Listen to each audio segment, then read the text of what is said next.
तो कैसे हो मेरे दोस्तों। आप लोग मुझे भूल तो नहीं गए। आज जो मैं आपके लिए कहानी लेके आया हूँ ये भी गर्ल्स हॉस्टल की है, लेकिन एक सच्ची कहानी है।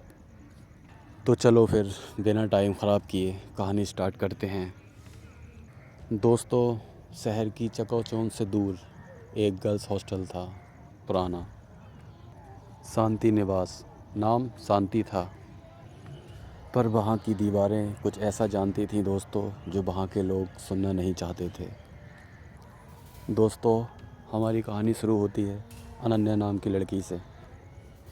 अनन्या एक सहम सी लड़की थी जो अपने गांव से पहली बार शहर आई थी। हॉस्टल की वार्डन मिस डिसूजा एक सख्त महिला थी। उसने अनन्या को चाबी पकड़ाई और कहा, थर्ड फ्लोर पे मत जाना, बाहर रिनोवेशन चल रही है। पर अनन्या को रूम मिला था 302, जो ठीक उस फ्लोर के बराबर में था। दोस्तों, अनन्या की पहली रात के 2 बज रहे थे। अनन्या अपनी किताबें समेट रही थी कि अचानक से थप थप थप ऊपर वाले फ्लोर से किसी के चलने की आवाज़ आ रही थी। वार्डन ने तो कहा था कि ऊपर कोई नहीं रहता। अनन्या अपने आप से बातें कर रही थी। अनन्या ने इग्नोर करने की कोशिश की। तभी उसके कमरे की दीवार पर घड़ी लगी हुई थी, वो उल्टी चलने लगी दोस्तों। Tick tock tick tock tick tock. अचानक रूम की लाइट डिम हुई और दीवार के उस पार से, यानी रूम नंबर 303 से, किसी बच्ची के रोने की आवाज़ आई। वो रोना नहीं था, वो एक दर्द भरी पुकार थी। अनन्या की दोस्ती एक दूसरी लड़की स्नेहा से होती है। स्नेहा बताती है कि 10 साल पहले रूम नंबर 303 एक लड़की गायब हो गई थी और उसका सामान आज भी वहीं पर है। दोनों लड़कियां हिम्मत करके 303 का ताला तोड़ती हैं। अंदर उनको एक पुरानी डायरी मिलती है जिसमें वार्डन के बारे में कुछ डराने वाले राज लिखे होते हैं। जब वो ये सब पढ़ी रही थी, उन्हें वो महसूस होता है कि उनके पीछे कोई खड़ा है। वार्डन उन्हें पकड़ लेती है, लेकिन तभी 303 की वो गायब लड़की का साया वार्डन को खींच लेता है। अनन्या भागती हुई नीचे आती है और देखती है हॉस्टल का गेट अंदर से लॉक है। दोस्तों, अनन्या की रातों की नींदें उड़ चुकी थी। अगले दिन उसने हिम्मत जुटाई और अपनी सीनियर स्नेहा से पूछा, स्नेहा दी, 303 में कोई है क्या? इतना सुनते ही स्नेहा का चेहरा सफ़ेद पड़ गया। उसने आसपास देखा और फुसफुसाते हुए बोली, वहाँ कोई नहीं है अनन्या, और वहाँ कोई होना भी नहीं चाहिए। 10 साल पहले एक लड़की थी, मेघा। वो टॉपर थी, पर एक रात वो अपने कमरे से गायब हो गई। पुलिस आई, इन्वेस्टिगेशन हुई, पर मेघा का निशान तक नहीं मिला।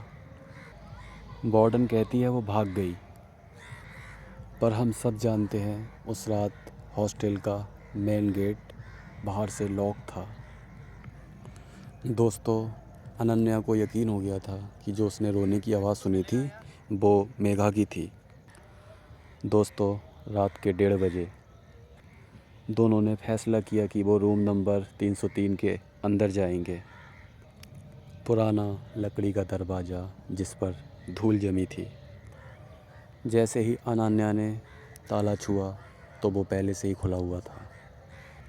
अंदर की हवा भारी थी, जैसे किसी ने सालों से सांस ना ली हो। मेज़ पर एक पुरानी डायरी रखी थी। अनन्या ने कांपते हुए हाथों से डायरी खोली। उसमें आखिरी पन्ना खून से सने हुए निशानों से भरा था और उसमें लिखा था, वार्डन मुझे देख रही है, वो दीवारों के पीछे से मुझे घूरती है। उसे पता चल गया है कि मैंने उसे उसका राज जान लिया। अगर कोई ये पढ़ रहा है तो भागो, इस हॉस्टल की दीवारें जिंदा हैं। तभी पीछे से ज़ोर से दरवाज़ा बंद हुआ, धड़ाम से। अनन्या और स्नेहा ने मुड़कर देखा, पर दरवाज़ा बाहर से लॉक हो चुका था। अचानक कमरे का टेम्परेचर गिरने लगा, दीवार पर लगे पुराने प्लास्टर झड़ने लगे और उनके पीछे एक पुरानी सड़ी हुई कंकाल जैसा हाथ बाहर निकलने लगा। दोस्तों, तभी कॉरिडोर में भारी कदमों की आवाज़ आई। ठट ठट ठट। ये वार्डन मिस डिसूजा थी। उसके हाथ में एक पुरानी कटर थी और उसकी आंखें बिल्कुल काली थीं। वो मुस्कुरा रही थी, एक ऐसी मुस्कुराहट जो इंसानी नहीं थी। मैंने कहा था ना अनन्या, तीसरी मंजिल पर मत जाना, वार्डन की आवाज़ गूंजी। लेकिन तभी डायरी से एक तेज़ रोशनी निकली और मेघा की परछाई वार्डन के पीछे खड़ी हो गई। वार्डन का गला किसी ने इनविजिबल हाथों से पकड़ लिया। अनन्या और स्नेहा ने पूरी ताकत से दरवाज़ा धकेला और वो टूट गया। दोनों नीचे भागी, सीढ़ियों से गिरते पड़ते सीधा हॉस्टल के बाहर सड़क पर। पीछे मुड़कर देखा तो हॉस्टल की तीसरी मंजिल की खिड़की पर मेघा खड़ी थी। शांति से उन्हें देख रही थी और जैसे कह रही हो, शुक्रिया।